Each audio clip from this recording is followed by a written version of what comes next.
define what a bond is. A bond is essentially a kind of debt where you, the investor, loan your money to a bank, a company, a city, or government, and they pay you back in full with regular interest payments. Now, what makes a bond green, or how do bonds become green? Green bonds are essentially bonds which fund any project that has clear and defined benefit to the environment and where feasible, quantifiable, and measurable effects. Now, why green bonds? Bonds are a low-risk investment mechanism with an increasing market. Annual issuance grew from $36 billion in 2014 to $40 billion in 2015, and it has since doubled in 2017. Who will invest in such a bond? Our investors are primarily conscientious or green-minded investors, and a large amount of pension funds invest in green bonds.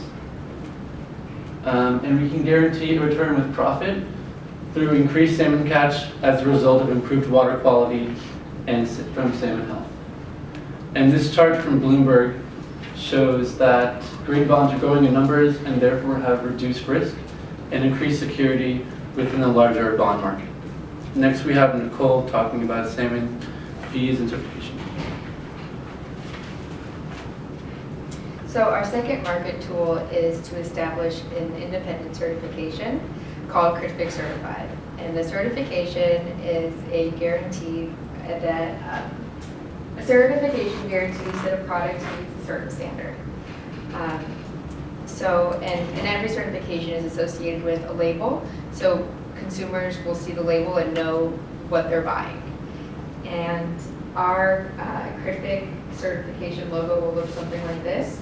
It will be issued by CRITFIC to the network of tribal fisheries within their area. So what does a CRITFIC certified seal guarantee? When people see this label on packaging, they'll know that they're buying a product that was caught by a Native American tribe that came from the Columbia Snake River and was caught using sustainable fishing practices. And when I say sustainable fishing practices, I mean it was caught in a way that preserves the resource and does not deplete it, and was fished in a way that caused this minimal harm to the marine ecosystem. So every time someone buys a salmon, a portion of their purchase will go towards the conservation fund. This portion represents a fee that CRITFIC will attach onto all of its certified products, and it will be reflected in the salmon's total cost at market value. So even though consumers will be paying more, their purchase will be going towards preserving the environment and supporting tribal welfare as well. So in this sense, the certification logo helps give CRITFIC a brand to market itself. CRITFIC has already taken measures to increase their economic value of their commercial fisheries. It's called the Salmon Marketing Program, and we want to build on this effort with this certification stamp because it will give them a more competitive edge in the salmon market while giving them the funds to preserve their land as well. So why is this CRITFIC certification different from other programs? Other certification standards CRITFIC isn't a money-making enterprise, so they won't be, because tribes won't have to pay for the certification, and the fees generated from the extra cost will go directly into the conservation fund. In other cases, such as fair trade, for example, the extra price you'll pay for a fair trade banana, that extra cost will go to the fair trade organization to enable the transparency. But in this case, all of the extra cost and the certification helps CRITFIC. The logo, the certification enables them to promote their sustainably caught and indigenous tribal caught fish as a way to justify the extra price that will go into the conservation fund.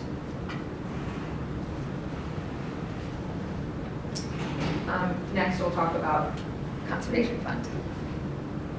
So the funds generated by the mechanisms that Patrick and Nicole just described will be used to set up a conservation fund.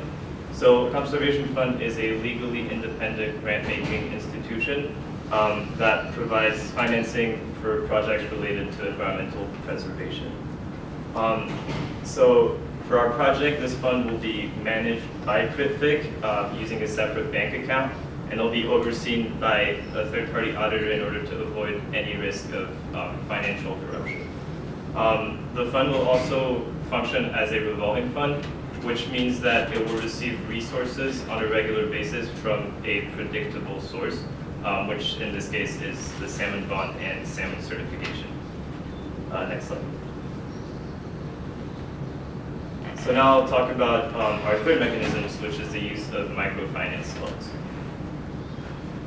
So microfinance is broadly defined as any banking service that's provided to an unemployed or low-income individual or community who would otherwise not have access to them. So that allows them to become self-reliant by giving them an opportunity to save money, borrow money, or get insurance. So this is specifically fitting for our project because Indian reservations all over the country are extremely poor. The average poverty rate on an Indian reservation is more than 3 times that of the national average. Does it make sense economically? So even though the borrowers of these loans often qualify as very poor, the repayment rates are actually a lot higher than more conventional forms of financing. So Opportunity International, which is the leading microfinance nonprofit, reported repayment rates of 98.6% in 2016. So this is a win-win situation for both the borrower and the lender. What types of organizations provide these services? So there's a wide array of organizations involved in microfinance operations. Anything from commercial banks to capital venture funds to international organizations like the World Bank or the FAO, and even nonprofits that are certified as regular financial institutions and that provide essentially the same services as banks. So next slide. So for our project, we've chosen 2 partners. The first one is the Mid-Columbia Economic Development District, and so this organization has been working in our region for over 45 years, more specifically in the states of Washington and Oregon.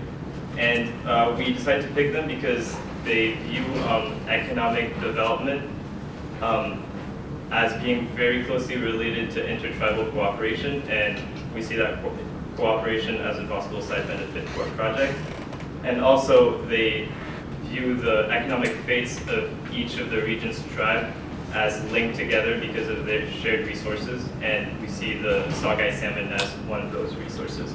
And finally, one of the members of their strategic planning committee also works as a salmon marketing specialist for CritFic, so we want to take advantage of this institutional link. Now, the second organization we'll be working with is the Idaho Nevada Community Development Financial Institution. So this organization has also been working with tribes in our region. Actually, in 2012, they issued a $117,000 loan to the Nez Perce tribe, which is one of the 4 tribes we're working with, in order for them to set up a nonprofit on their reservation. So what we really want to do with these organizations is not create a new groundbreaking financing system. We just want to build off the work that they've been doing in the region and use the experience that they have communicating with tribal representatives. Next slide. So we think microfinance is best suited to pursue the double objective of our project, which is conserving the sockeye salmon population and enhancing the livelihoods of the tribal entities. And one of the reasons for that is that so salmon fisheries don't get a stable income throughout the year because it varies based on salmon availability. And one of the things you can do with a microfinance loan is that you can base the repayment schedule on the borrower's cash flow. So that means that we could schedule low repayment or no repayment at all during off seasons or lean seasons, and schedule most of the repayment during fishing seasons. Next slide. So building off of Salal's recommendations of banks, all of the banks that we recommend in our report, they self-report to following the IFC performance standards, which are standards that serve as a form of risk management aimed at providing human rights, social and environmental responsibility through appropriate labor and working conditions. It also guarantees the protection of indigenous people and their cultural heritages. By choosing banks that abide to these standards, we think that we're assuming that there will be aligned interests between the banks and the tribes. And so, in our case with microfinance, we see it ultimately as a way to increase tribal entrepreneurship and lead to community empowerment. Microfinance, however, is unique from our other two proposed tools, being the salmon bond and what was it, the certification that microfinance is not exclusively dedicated to increasing or conserving salmon populations. Rather, the money from microfinance could be used for native startups that involve fisheries, hatcheries, salmon-based ventures. However, microfinance would not be contingent on going to a business model that's related to salmon in any way. So the ultimate goal of it would be to bring native tribes in the area towards a more economically independent future, which down the line we think could lead to salmon conservation. Next week, Nicole, Patrick, and Natalie speaking about why we're